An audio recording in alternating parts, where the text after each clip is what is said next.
Hi everyone, welcome to the JCE eConnect online series lecture. In the lecture number 2, we will be continuing with the properties of DTFT, and in this particular video lecture, we will be discussing about the properties like convolution, modulation, Parseval's theorem, and the symmetry property. So here, in the convolution property, and there are two signals and their convolution is given by x of n convolution of y of n, and the convoluted signal is denoted by z of n. And when you perform the DTFT, that is discrete time Fourier transform over the convoluted signal z of n, we'll get the DTFT signal z of e raised to j omega is equal to the simple multiplication of the individual DTFT of signal x of n and y of n, right? In the time domain, z of n is the convolution of the two time domain signals x of n and y of n. And after performing discrete time Fourier transform in the frequency domain, z of e raised to j omega is equal to the simple multiplication of the same two sequence x of n and y of n, but in frequency domain they are given by x of e raised to j omega and y of e raised to j omega. Now we'll see how to prove this one. So again, you have to consider the DTFT of two input sequence x of n and y of n using synthesis equation, that is summation x of n e raised to minus j omega n and summation y of n into e raised to minus j omega n. Since we have to prove z of e raised to j omega is equal to this one, so let me write the equation for z of e raised to j omega using the basic synthesis DTFT equation, that is summation z of n into e raised to minus j omega n. Look at the LHS side, where z of n is the convoluted sequence or signal between x of n and y of n. So now let me substitute z of n is equal to x of n into convolution y of n multiplied by e raised to minus j omega n.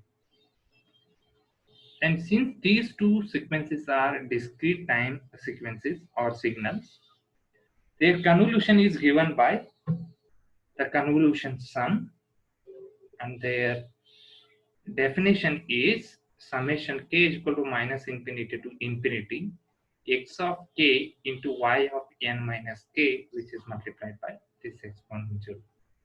Just recall your convolution for continuous time signal as well as discrete time signal. What is the convolution formula for continuous time signal and what is the convolution equation for discrete time signals?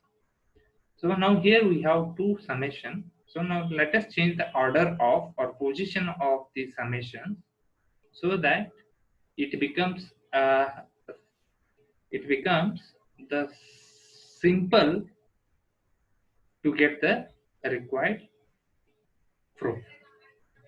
So here z of e raised to j omega is equal to summation k is equal to minus infinity to infinity. We have interchanged the order of summation here. And since it is k is equal to minus infinity, let me combine this summation with the signal x of k. And summation n is equal to minus infinity to infinity, this y of n minus k. So there is n here. And here it is e raised to minus jk, j omega into n. So we'll keep the first summation and x of k as it is. And here in the inside the second summation, we have y of n minus k. So now let us substitute n minus k is equal to m, so that n is equal to m plus k.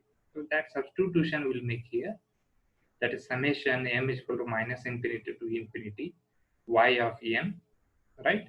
Because n becomes summation index n becomes m, since we have substituted n minus k is equal to m, and here it is e raised to minus j omega n is equal to m plus k.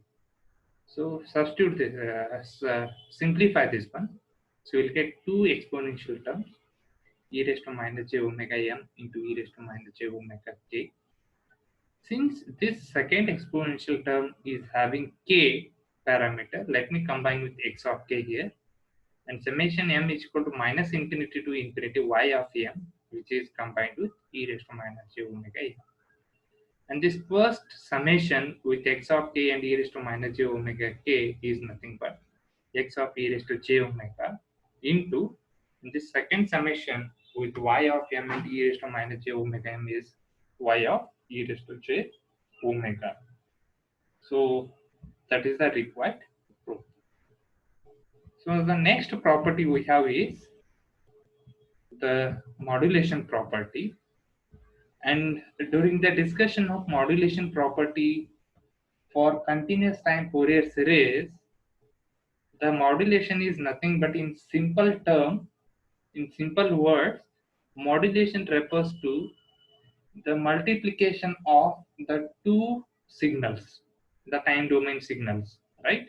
So here we are having the two signals x of n and y of n, and when you multiply these two signals, it is as good as modulating these two signals, one with respect to other signal, and that is given by z of n. So this z of n is modulated signal, and for this modulated signal, what is its DTFT? And this DTFT is given by z of e raised to j omega. So this z of e raised to j omega is the modulated signal in frequency domain, and that is given by 1 divided by 2 pi. You just recall back to the CTFS. Instead of this 1 divided by 2 pi, we had z of k is equal to 1 divided by t, where t is a fundamental period, x of k convolution y of k. Here we just replace k by what? E raised to j omega, and t by 2 pi. That is the fundamental frequency. So how to prove this one? So as usual, let us start with x of e raised to j omega, then DTFT for y of n, that is y of j omega. Since we have to prove z of e raised to j omega, let us write the equation for z of e raised to j omega, and substitute this z of n is equal to x of n into y of n, that is the LHS of the given statement. So that I have written here, x of n into y of n multiplied by e raised to minus j omega en, right?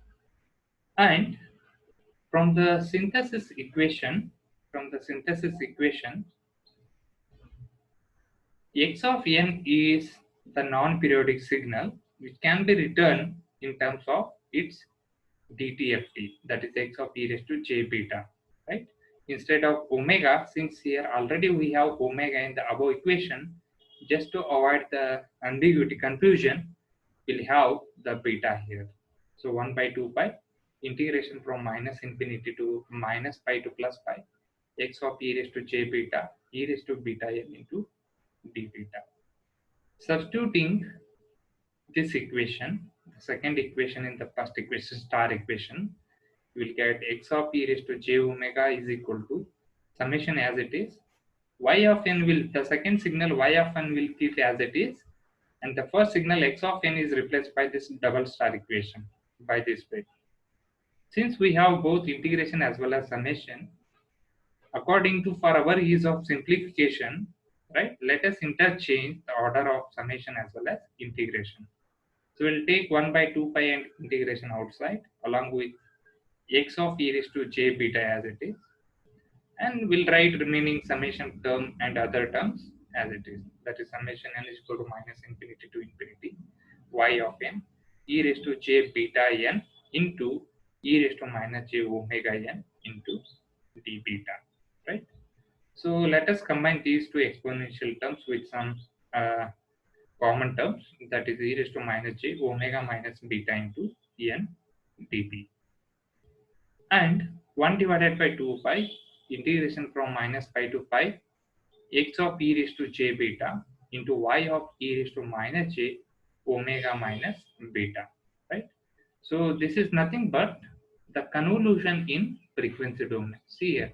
So here it is beta, that is k, and here it is omega minus k, right? So it is as good as writing the convoluted equation in frequency domain.